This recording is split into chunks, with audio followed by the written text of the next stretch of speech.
Episode number 833, Networking in the Digital Age.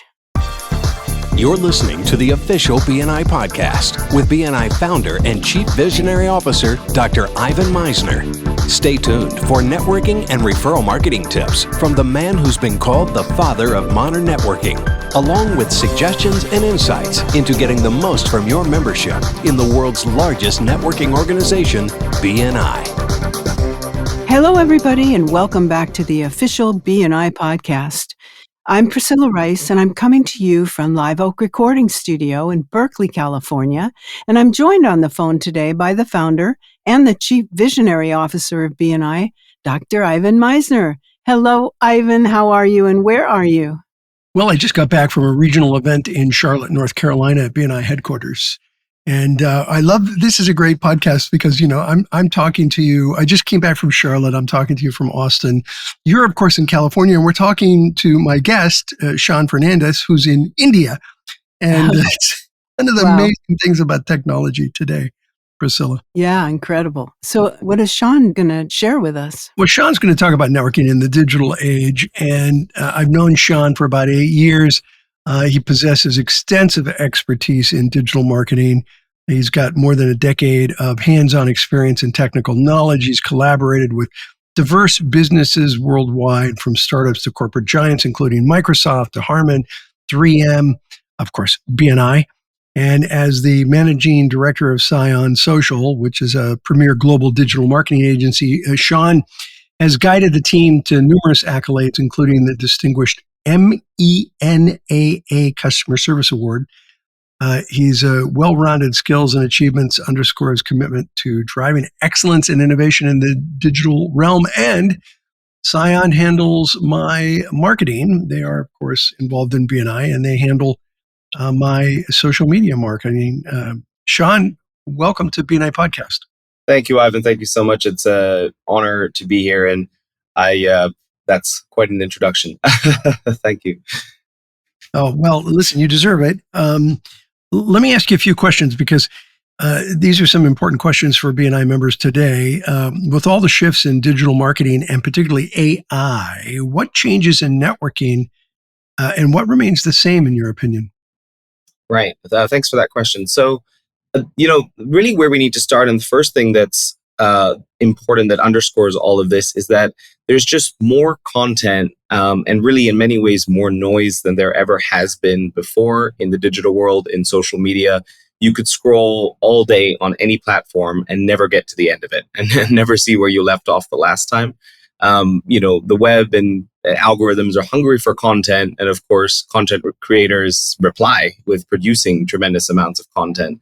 And of course, AI has accelerated this cycle with ChatGPT, with Copy.ai, with generative imagery. We can produce content faster than ever to sort of feed the algorithm. But with that, I think the need to stand out and to have a tangible brand is more important than ever, to not get lost in the static. And I think, with that comes in the importance of authentic connection and, really connecting with people that relate to you, where there's kindred spirit, especially where technology is replacing proximity. We kind of have to go the extra mile to create that closeness and create that intimacy. Well, let me ask you a follow-up question. How do you do that? So I think, if we go back through the last few years, if they've taught us anything, it's that, the closeness of real relationships and the people that matter in our lives are more important than anything else. It really puts a lot in perspective. And, when it comes to connecting with new people and sort of reaching out and sort of networking in the digital space, I think the center of it is having a vision and being able to articulate that vision, which then attracts other people who align with it. It's a shift from advertising and just sort of broadcasting a message to more of thought leadership and being your authentic self, and then, attracting people who relate to that and who align with your vision. Yeah, I really agree with the thought leadership. I think that's the key in social media, is to be a thought leader and to provide content where it draws people to you, which of course helps build the brand, which is what you're talking about. Right. Absolutely. You've certainly helped me do that in on my social media. I think when you and I started working together, think I had somewhere around 30 or 40,000 followers, Mhm. maybe on Yes.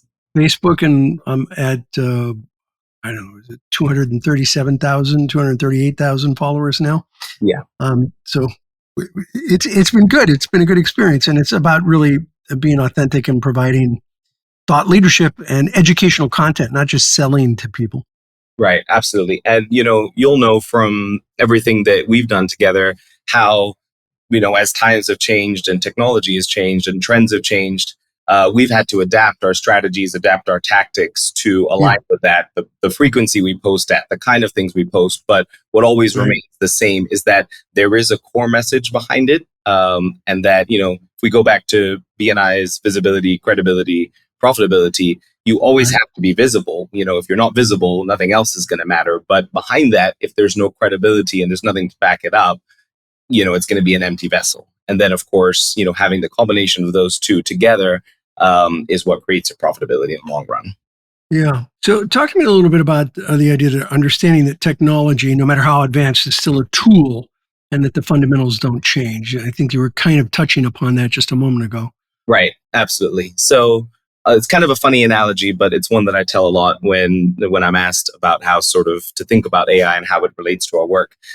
If your goal is to dig a hole and you have a hand shovel and someone pulls up with an excavator, they're going to be able to dig that hole a lot faster than you, and there's no wonder about who's going to be more effective at that. But nothing really changes except that you're just using a better and greater tool. You're still Mm, accomplishing the yeah. same goal. You're still the same person, but you're using the best of what's available to you to be effective. And I think a lot of people are afraid of technology, especially AI, because they feel that it might replace them or that there's the ability for it to replace them in the long run. And I really don't see it that way. I see it as a partner or an assistant or something that can help us, do what we do much faster and much better, and then free up our time to do what really is more important for humans to do, things like creativity, things like thought leadership, right? You could give AI 30 years and it's not going to be a thought leader because it can't produce anything, original and new. Yeah, I have found technology to be a way of flattening the communication hierarchy. It's enabled me to talk to people in ways that 30 years ago I could have never communicated with members worldwide, but I'm able to do so through technology today. Right. And that starts with, right now all the conversation is about AI, about machine learning, this sort of Mm, advanced technology. But if we take, just go back a couple of years and even think about video conferencing and Zoom, that is, as a technology, has enabled us to do so much more. We can, apart from physically, we can be in more than one place at a time. I've seen people on two Zoom calls at the same time oh my attending goodness. two meetings, but even if it's just 1,000 spanning thousands of miles simultaneously to be making business decisions that impact the world, it was unheard of just a Yeah. few years or a few decades ago. Well, I think we got through COVID because of Zoom. I mean, imagine that COVID happened 30 years ago. That way, there'd be a lot more people that would have either passed away, or a lot more businesses that would have failed if we hadn't had the technology that we have today.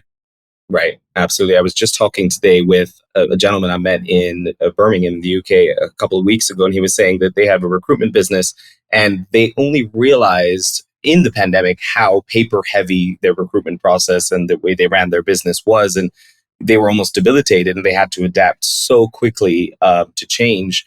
To be able to just business continuity during the pandemic, and then he kind of followed that up with a conversation about now, rehiring and growing again. They're hiring a lot of millennials. And at the same time, this was kind of happening at the same time they had, this new generation coming in, and they looked at their process like, what's happening here? Why is there so much Yeah. paper? Why is it not digitized? So it's kind Yeah. of just an insight into how quickly things have shifted. Well, we're running out of time, but I have one more question for you. Do you think AI is considered a competitor or a threat when it comes to personal branding or marketing at its core? I don't think so. Not at all. In many ways, AI is great at a lot of things. Efficiency is certainly one of them.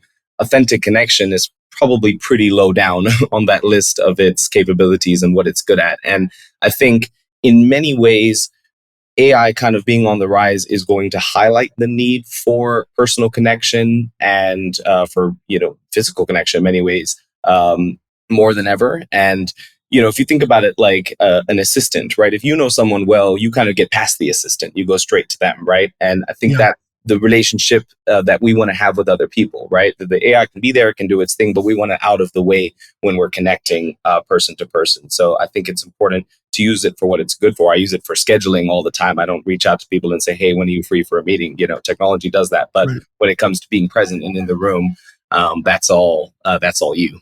Well, Sean, listen, I want to thank you for being on BNI podcast with me today. For those of you listening, Sean's website is scion-social.com. That's Scion, SCION-social.com. And great content here today. Sean, I really appreciate you, and I appreciate all the work you've done in building my social media for BNI. Absolutely. It's been a pleasure being on here. Thank you again so much for having me. And likewise, it is an absolute pleasure to work with you. I appreciate our collaboration and everything we learned from you in the business of helping the world become better networkers. Thank you, my friend. Priscilla, back to you. Okay, great. Okay, thank you both for such great information. This podcast is sponsored by MeisnerAudioPrograms.com.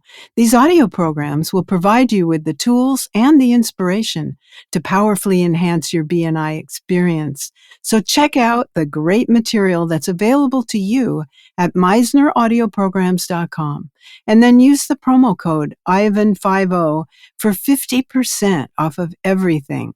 All of the proceeds go to the BNI Foundation. Thank you so much for listening. This is Priscilla Rice, and we look forward to having you join us again next week for another exciting episode of the official BNI podcast.